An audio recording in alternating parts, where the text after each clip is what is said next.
La semaine passée, je pensais que si le proverbe qui dit que les contraires s'attirent est vrai,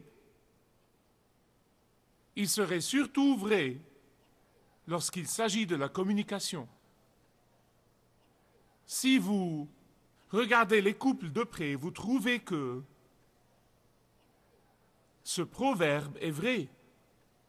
Vous voyez que quand l'un des deux est dépensier, l'autre est économe. Quand l'un prend froid à une température de 80 degrés, l'autre bout à une température de 50 degrés. Quand l'un est bavard, l'autre est silencieux. Et sur le plan de la communication, vous trouvez que quand l'un veut exprimer son idée verbalement et par les mots, l'autre ne dit pas un seul mot. Je l'ai vu dans les tests, dans les nombreux tests que j'ai faits à travers les années, sur des couples nouvellement mariés. Mais peut-être que cette question de communication, cette question est précisément la cause de beaucoup de problèmes et de peines dans le mariage. En d'autres termes, la communication peut décider de l'avenir d'un mariage. Nous avons regardé le tabouret à 3 pieds. Vous en souvenez-vous? Quel était le premier? Bravo! Et celui-là? Quel est donc celui-là? Très bien. Bravo. Comme nous en sommes à ce que j'appelle la communication, je veux en réalité vous avouer une chose. Je n'ai rien fait de mauvais, mais j'avoue que je n'aime pas le terme communication. Je n'aime pas le terme communication. Je n'aime pas le mot personnellement. Parce qu'on en abuse. Et je viens de l'utiliser maintenant, et je l'utilise tout le temps. Mais il est vraiment abusé. En fait, le mot communication, la raison pour laquelle je n'aime pas ce mot, c'est qu'il me donne l'impression d'une personne qui parle et d'une autre personne qui reçoit des informations. Je préfère le mot conversation, parce que la conversation donne l'idée d'un échange d'opinions, d'un échange de concessions mutuelles, de parler et d'écouter, les deux en même temps. De même, si vous étudiez les différentes causes des mariages brisés, vous allez découvrir qu'à un moment donné, la conversation n'existait plus entre les deux conjoints. Maintenant, bien sûr, il y a d'autres raisons pour les échecs tels que l'infidélité et toutes les autres choses qui peuvent être les causes de l'effondrement d'un mariage. Mais, dans la plupart des cas, vous allez découvrir que l'échec provient essentiellement du manque de conversation, de l'absence d'échange d'idées de part et d'autre. La mauvaise communication, la mauvaise conversation est comme l'homme qui dit « Hier soir, ma femme et moi échangions des mots, mais malheureusement, je n'ai pas eu l'occasion d'utiliser les miens. » En fait, j'ai lu il n'y a pas longtemps quelque chose sur une femme qui essaye de démarrer une conversation avec son mari. Non, mais elle se démène pour le faire et son mari se contente de dire « Elle essaye d'être créative et finalement, elle dit « Bruce, crois-tu que mes cheveux soient les plus beaux cheveux que tu as jamais vus ?» Il dit « Crois-tu que j'ai vraiment une ligne parfaite ?» Il dit « Et comment ?» Elle dit « Crois-tu que mes lèvres ressemblent à des rubis ?» Il dit « Bien sûr. » « Crois-tu que mes dents ressemblent à des perles ?» Il dit « Certainement. » Alors elle dit « Oh Bruce, tu me dis les plus belles choses. » Je veux commencer à parler de certaines choses qui entravent l'intimité dans le mariage, surtout chez les jeunes couples. Ceux de vous qui veulent se marier ou qui sont déjà mariés, jeune maman et jeune papa, écoutez-moi attentivement. Je pourrais vous apporter une longue liste de choses qui font entraver la conversation intime entre mari et femme. Mais d'après mon expérience personnelle, je veux partager avec vous 3 choses qui représentent un problème majeur et une entrave à la conversation intime et sérieuse et nous allons les passer en revue pour essayer de remédier aux problèmes. Calendrier, enfants et conflits. Quand vous regardez le calendrier d'une famille moyenne, vous le trouvez surchargé, réellement. Non, mais nous avons tout le temps, des programmes et des activités qui nous occupent 24 heures sur 24.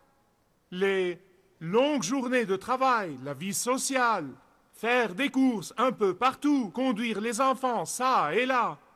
Et toute cette liste d'activités semble sans fin. En fait, un récent sondage indique que 61% du peuple américain ont dit qu'ils échangeraient de l'argent contre du temps. C'est incroyable quand vous y pensez. Et nous sommes tendus au maximum. Nous courons partout en croyant que nous confondons les activités et l'affairement avec la communication.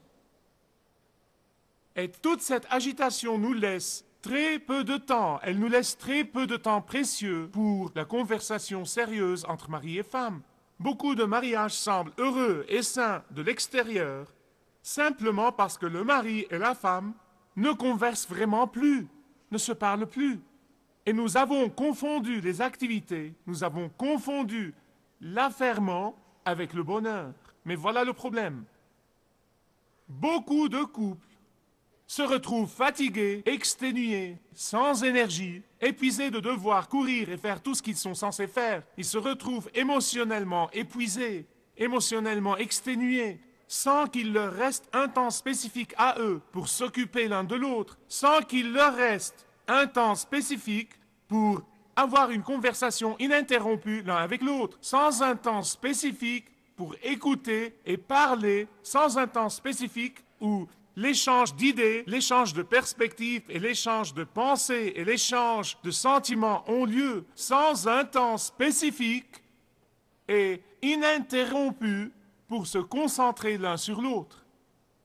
Mais la vérité, c'est que, sans une conversation saine, il ne peut y avoir un mariage sain. Voilà pourquoi c'est le troisième pied dans le tabouret à 3 pieds. Et par conversation, je n'entends pas bavarder et jacasser et parler tout le temps. Il y a beaucoup de façons dont la conversation peut avoir lieu sans mots. Je vais en parler spécifiquement plus tard dans ce message. Mais le calendrier semble être encombré au point de nous empêcher d'avoir une conversation sérieuse l'un avec l'autre. Mais il n'y a pas que le calendrier, il y a encore les enfants. Maintenant, je ne veux pas que vous compreniez mal ce que je vais vous dire, surtout les enfants qui nous écoutent. Je vous prie d'écouter très attentivement, parce que je crois que le Seigneur a un mot pour les enfants aussi bien que pour maman et papa. Sans aucun doute, dans mon esprit au moins, les enfants sont le résultat le plus important de l'intimité dans le mariage. Mais la vérité, c'est que les enfants en bas âge peuvent, et là c'est le mot qui compte, ils peuvent être une grande entrave à l'intimité dans le mariage. Les enfants apportent une grande bénédiction. Je ne peux pas imaginer ce que notre vie aurait été sans eux. Et pourtant, ils apportent aussi la plus grande responsabilité dans le mariage. Mais beaucoup de parents, y compris moi-même, écoutez bien, y compris moi-même, font l'erreur de penser que les enfants viennent en premier dans la relation de mariage. Mais les enfants sécurisés, écoutez-moi, les enfants sécurisés, qui grandissent pour être des adultes sécurisés, ont besoin qu'on leur apprenne qu'ils ne sont pas numéro 1, mais que la priorité numéro 1 dans la vie de maman, c'est papa, et que la priorité numéro 1 de papa, c'est maman. Et ceci leur donne en fait un sentiment de sécurité qu'ils ne pourraient jamais éprouver, qu'ils ne pourraient jamais ressentir avant de le leur apprendre. Malheureusement, certains parents permettent à leurs enfants d'être les décideurs dans la maison.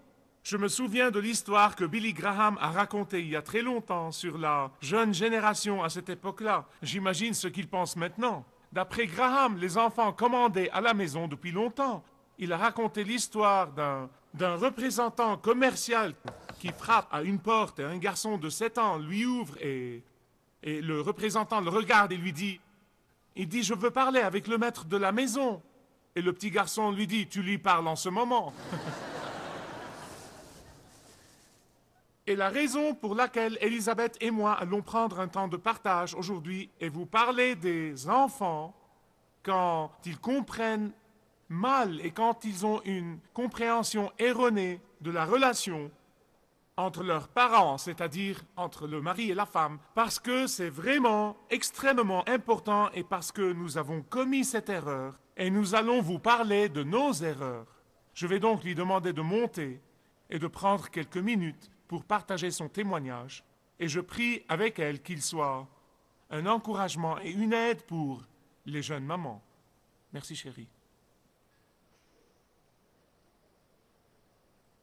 Oui, je veux m'adresser aux jeunes mamans et je suis sûre que je vais finir par m'adresser aux mamans de tout âge. Au début des années 80, avec 3 enfants âgés de 4 à 7 ans, vous savez, je me suis retrouvée avec Michael au milieu d'un programme extrêmement chargé. À ce stade-là de notre vie de couple, Michael nous quittait souvent. Il faisait plusieurs voyages à l'étranger, et ceci dans le cadre de son travail. Et évidemment, à ce moment-là, moi, personnellement, j'étais occupée à faire marcher la maison et tout le travail ménager. Et je faisais toutes les choses habituelles que font la plupart des jeunes mères, vous savez, en jonglant avec accompagner les enfants, la lessive, la préparation des repas, la surveillance des devoirs scolaires et les activités parascolaires. Mais je n'instruisais pas mes enfants à la maison et j'ai beaucoup d'admiration pour les mamans qui font ça.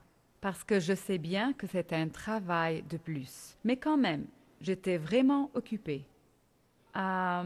Laissez-moi vous dire que j'étais loin d'être une maman parfaite.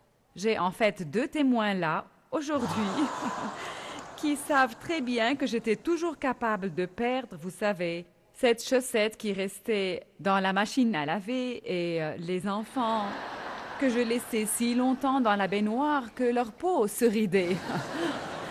Mais je suis sûre que vous connaissez le proverbe qui dit que la roue qui grince est celle qui attire l'attention. Et vous savez, pour moi, en fait, c'était mes enfants. Maintenant, ce n'est pas pour dire qu'ils exigeaient et qu'ils réclamaient l'attention, mais vous savez, pendant un certain temps, j'ai trouvé que j'avais concentré toute mon attention sur eux. Et vous savez, ce n'est pas arrivé soudainement ou du jour au lendemain.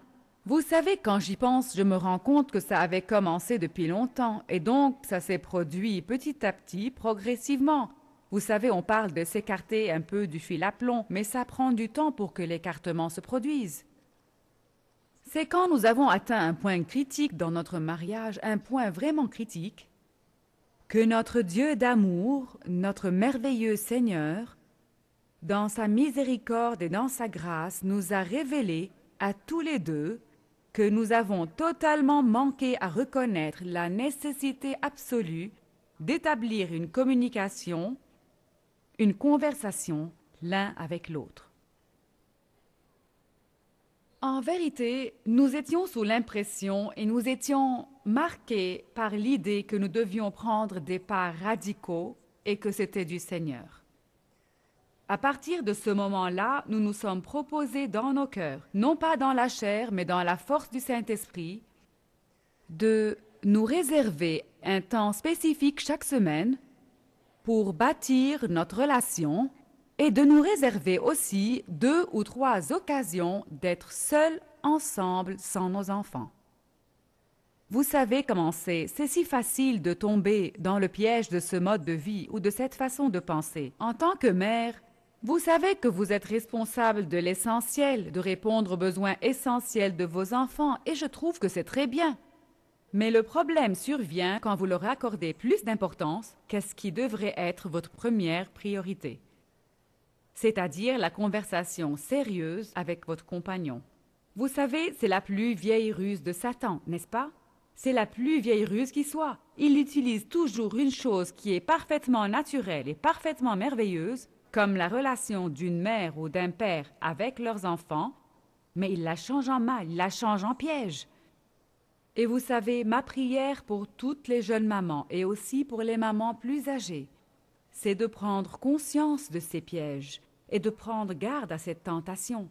Ma prière, c'est que vous imploriez le Seigneur pour vous donner la force, pour Réalisez ce que vous vous proposez dans le cœur de faire et de faire ce qui est juste. Merci.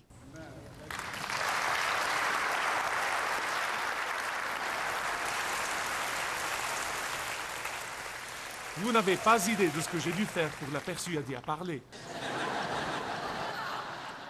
Mais je suis si reconnaissant. Elle peut penser qu'elle n'est pas parfaite, mais elle a fait un travail parfaitement bien. Donc c'est le calendrier, c'est les enfants, troisièmement le conflit. Qu'est-ce que j'entends par conflit? Tout d'abord, je veux vous parler de la peur du conflit. J'ai entendu cette erreur tellement de fois, et je suis sûr que vous l'avez entendu aussi.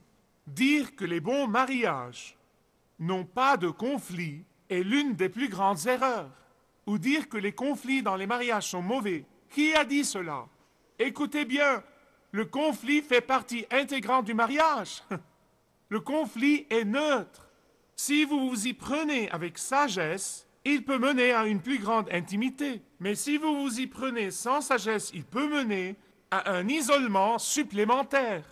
Et je peux vous dire, avec beaucoup de certitude, que si des époux, mari et femme, n'ont jamais eu de conflit, il y a de grandes chances qu'ils n'aient jamais eu une conversation saine, qu'ils n'aient jamais eu une communication saine. Mais si vous faites du conflit votre allié et non pas votre ennemi, vous pouvez tous les deux beaucoup apprendre de ce conflit. Écoutez-moi bien sur ce point, je ne veux pas que vous me compreniez mal.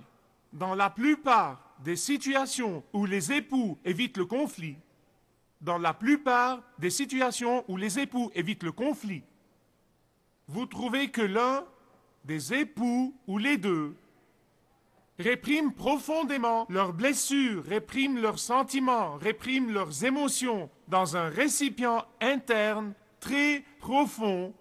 Et l'ennui avec la répression, c'est qu'un jour, les conséquences, qu'elles soient mentales ou émotionnelles ou même physiques, seront vraiment désastreuses. Quelle est donc la solution? Premièrement, comprenez la mentalité de votre compagnon. Vous trouvez souvent qu'un conjoint est apte à résoudre les problèmes, il veut résoudre tous les conflits très rapidement et avancer, et l'autre conjoint ne veut même pas en parler. Donc, comment résoudre un problème? 3 choses. Numéro 1, les deux devraient consentir à identifier le sujet du conflit. Deuxièmement, ils devraient discuter la façon de s'y prendre avec ce sujet de conflit. Et troisièmement, ils devraient conjointement établir une procédure pour résoudre le sujet de conflit chaque fois qu'il survient. Et oh, avant de faire tout ça, vous devez passer du temps dans la prière. Et je veux vous dire une chose, certains disent « Oh, nous prions, prions, prions », mais ils ne prient pas. Écoutez bien ce que je vais dire au sujet de la prière. Êtes-vous prêts à l'écouter? D'accord. Commencez votre prière par confesser votre péché, et non pas le péché de votre époux. Votre péché. Oh Seigneur, pardonne-lui, pardonne-lui. Non, non, non, non, non. Seigneur, pardonne-moi. Dans votre prière, vous devez remettre votre programme personnel au Seigneur. Pas le programme de votre époux, mais votre programme. Une prière pour que Dieu vous révèle à chacun de vous vos propres insuffisances, vos propres faiblesses, vos propres échecs. Et finalement, une prière pour que le Seigneur répande son amour dans le cœur de chacun de vous, pour que vous vous aimiez l'un l'autre de l'amour de Christ. Je suis sûr que quelqu'un ici aujourd'hui va probablement dire « Eh bien, Michael, tu ne comprends pas. La conversation n'existe pas dans mon mariage. Nous avons arrêté de converser l'un avec l'autre il y a longtemps. Peu importe où vous en êtes en ce moment, dans votre relation, peu importe vraiment, parce que je crois au Dieu de l'impossible. Je crois au Dieu qui peut démarrer votre conversation à n'importe quel moment. Venez et demandez-le lui. Commencez à penser à vos moments romantiques quand vous sortiez tous les deux ensemble. Commencez à penser à ces moments-là, à ces tendres moments de vos premières années de mariage. Et puis, essayez de dire des mots insolites, des mots inhabituels comme dire à votre conjoint qu'il est ou quel est le cadeau de Dieu pour vous. Dites des choses comme Je t'aime et je t'adore. Par-dessus tout, n'oubliez pas qu'il y a 100 autres façons d'avoir une conversation. Ça peut ne pas être par les mots. La conversation non verbale peut être aussi importante et la conversation peut aussi avoir lieu à travers un sourire. Une conversation peut avoir lieu à travers un regard épris. Quelqu'un dirait « Comment est ce regard ?» mais je ne vais pas entrer là-dedans. Pensez-y vous-même. Soyez créatifs. Il y a des centaines de façons dont vous pouvez dire « Je t'aime ». Des centaines de façons. Et finalement, si vous n'avez jamais lu le livre de Gary Chapman, Les 5 langages de l'amour, Les 5 langages de l'amour, achetez-le, lisez-le. Puis trouvez quel est le langage de votre conjoint, son langage d'amour. Et commencez à parler ce langage. Et commencez à pratiquer ce langage. Et commencez à apprendre ce langage. Après tout, c'est ce qu'a fait le Seigneur Jésus-Christ, le Fils unique de Dieu. Il aurait pu nous regarder du ciel et nous dire « Je vous aime ». Mais non, il connaît notre langage d'amour. Il sait qu'il devait converser avec nous, qu'il devait communiquer avec nous dans notre langage d'amour. Le Dieu né de Dieu est devenu homme. Pensez-y, je veux y penser, mais je ne peux même pas le comprendre et je ne le comprendrai jamais avant d'arriver au ciel. Il sait que le salaire de notre péché est la mort éternelle, la damnation éternelle, la souffrance éternelle, et que notre salut dépend de sa mort sur la croix pour nous. Voilà le Fils parfait et sans péché de Dieu, Dieu né de Dieu, qui étend ses bras et meurt pour payer le salaire de vos péchés et des miens. Et même aujourd'hui, chaque fois que nous nous sentons seuls, chaque fois que nous nous sentons rejetés, chaque fois que nous nous sentons découragés, chaque fois que nous nous sentons inapprécié. Il nous dit de 1000 façons différentes dans sa parole, « Je vous aime, je m'occupe de vous, mes bras éternels vous portent et vous soutiennent, mes projets pour vous sont des projets de paix et non de malheur. Je vous ai gravé sur mes mains, je vous ai fixé dans mon cœur, je vous ai mis sur mes épaules. Celui qui vous touche, touche la prunelle de mon œil. » C'est le langage de l'amour que le Seigneur Jésus-Christ parle avec nous. Les êtres humains, pleins d'échecs, pleins d'étourderies. Et il nous dit, je vous aime. Maintenant, je veux vous dire aujourd'hui, si vous n'avez jamais compris ou expérimenté par vous-même cet amour incroyable de Jésus-Christ, le pardon de vos péchés et le don de la vie éternelle, avant même d'essayer de démarrer la conversation dans votre mariage, dites-lui, Seigneur Jésus-Christ, entre dans ma vie aujourd'hui. J'accepte ton paiement pour les péchés sur la croix comme un paiement pour moi. Vous verrez à ce moment-là que son amour commence à se répandre dans votre cœur et que vous allez pouvoir aimer comme il aime. Si vous désirez connaître Dieu d'une manière personnelle, demandez le livret « Retrouvez la joie que vous avez toujours désirée » et vous pourrez découvrir l'amour de Dieu pour vous et apprendre comment expérimenter son pardon.